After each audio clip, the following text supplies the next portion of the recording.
आज मैंने अपने हस्बैंड के फ्रेंड्स की फरमाइश पर बनाया गार्लिक ब्रेड, जो कि उनको तो बहुत ही ज्यादा पसंद आया था और जिसको बनाना बहुत ही ज्यादा आसान है। अगर आप लोग भी फर्स्ट टाइम गार्लिक ब्रेड बनाकर ट्राई कर रहे हैं तो यकीन मानिए कि आपकी भी गार्लिक ब्रेड बहुत ही ज्यादा टेस्टी बनकर तैयार होगी। चलिए रेसिपी शुरू करते हैं। इसके लिए मैंने 15 से 18 लहसुन की कलियों को छील कर रख लिया और इसके साथ ही 5 से 6 लहसुन की कलियों को मैंने बिल्कुल बारीक चॉप कर लिया।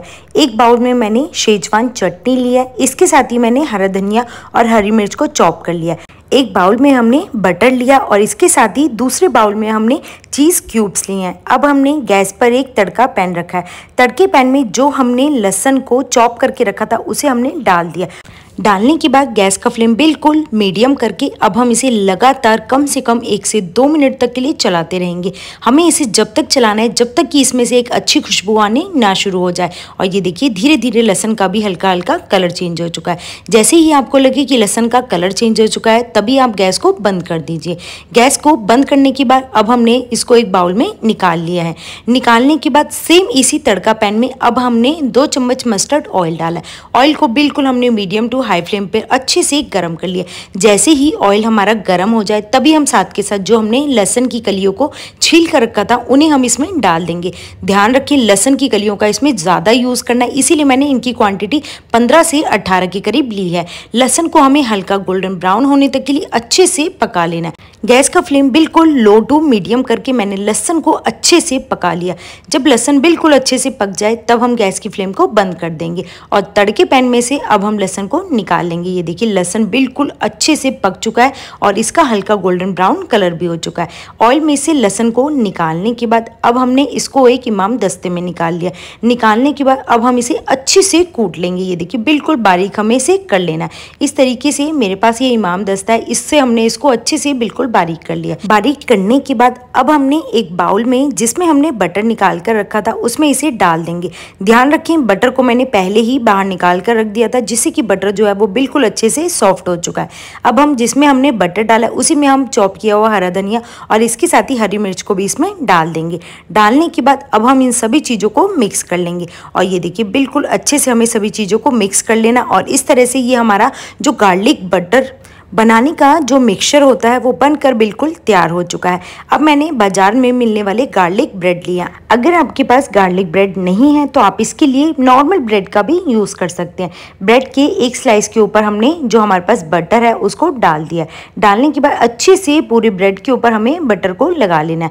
लगाने के बाद अब जो हमने ये गार्लिक का मिक्सचर बनाकर तैयार किया था इसे हम ब्रेड की स्लाइस के ऊपर लगा देंगे। ये देखिए बिल्कुल अच्छे से हमें इसे गार्लिक ब्रेड के ऊपर लगा देना है। सभी गार्लिक ब्रेड के ऊपर मैंने इस तरह से ये गार्लिक का मिक्सचर जो है उसे लगा दिया। लगाने के बाद अब हम इसके ऊपर शेजवान चटनी लगाएंगे।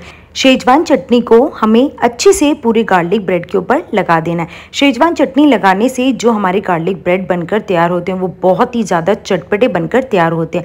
अगर आप नॉर्मल गार्लिक ब्रेड बनाना चाहते हैं तो आप इसमें शेजवान चटनी को स्किप भी कर सकते हैं। ये देखिए बिल्कुल अच्छे से मैंने तो इनके ऊपर शेजवान चटनी को लगा दिया है। सभी गार्लिक ब्रेड के ऊपर शेजवान चटनी लगाने के बाद अब हम इसके ऊपर चीज़ को अच्छे से लगा देंगे। ये देखिए इस तरीके से ग्रेटर लेकर चीज़ को हमें बिल्कुल अच्छे से इसके ऊपर लगा देना है। अगर आपके पास मोज़रेला चीज़ है या डाइस चीज़ है या कोई भी चीज़ है आप उसको अच्छे से पहले गार्लिक ब्रेड के ऊपर लगा दीजिए जिससे कि जो ब्रेड है वो हमारी बहुत ही ज़्यादा चीज़ी बनकर तैयार होती है।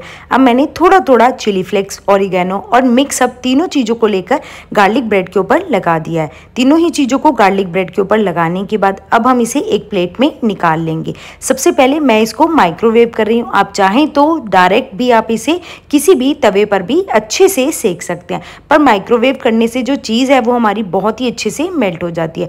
मैं इसको कम से कम 1 से 2 मिनट के टाइमर के लिए माइक्रोवेव में रखकर अच्छी से इसकी चीज़ को मेल्ट होने के लिए रख दूंगी। माइक्रोवेव में अगर हम कभी भी गार्लिक ब्रेड या पिज़्ज़ा बनाते हैं तो उसकी नीचे की जो लेयर है वो बहुत ही ज़्यादा सॉफ्ट हो जाती है। इसीलिए इसकी लेयर को थोड़ा सा क्रिस्पी बनाने के लिए मैं इसको माइक्रोवेव में से निकालने के बाद मैंने गैस पर एक नॉनस्टिक पैन रखा है। पैन पर मैंने हल्का सा बटर लगाया है।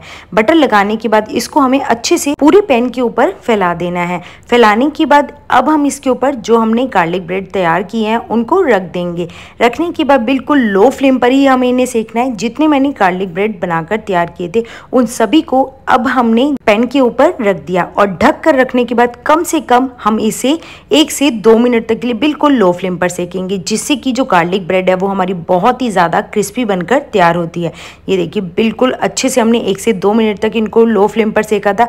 गार्लिक ब्रेड हमारी बनकर बिल्कुल तैयार हो चुकी है। मैं आपको इसकी नीचे की लेयर भी चेक कर दिखाऊंगी कि इनके नीचे की जो लेयर है वो भी कितनी ही ज़्यादा क्रिस्पी बनकर तैयार हुई है। ये देखिए बिल्कुल अच्छे से इसकी जो नीचे की लेयर है वो क्रिस्पी हो चुकी है और चीज़ भी हमारी मेल्ट हो चुकी है। गर्मा गर्म हमारी ये चीज़ी गार्लिक ब्रेड बनकर बिल्कुल तैयार हो चुके हैं। मेरे हस्बैंड के फ्रेंड्स को तो ये बहुत ही ज़्यादा पसंद आए थे, तो आप भी एक बार मेरे इस चीज़ी गार्लिक ब्रेड की रेसिपी को बनाकर ज़रूर ट्राई कीजिए। और अगर आप लोगों को वीडियो अच्छी लगे तो मेरे चैनल को लाइक शेयर सब्सक्राइब करें।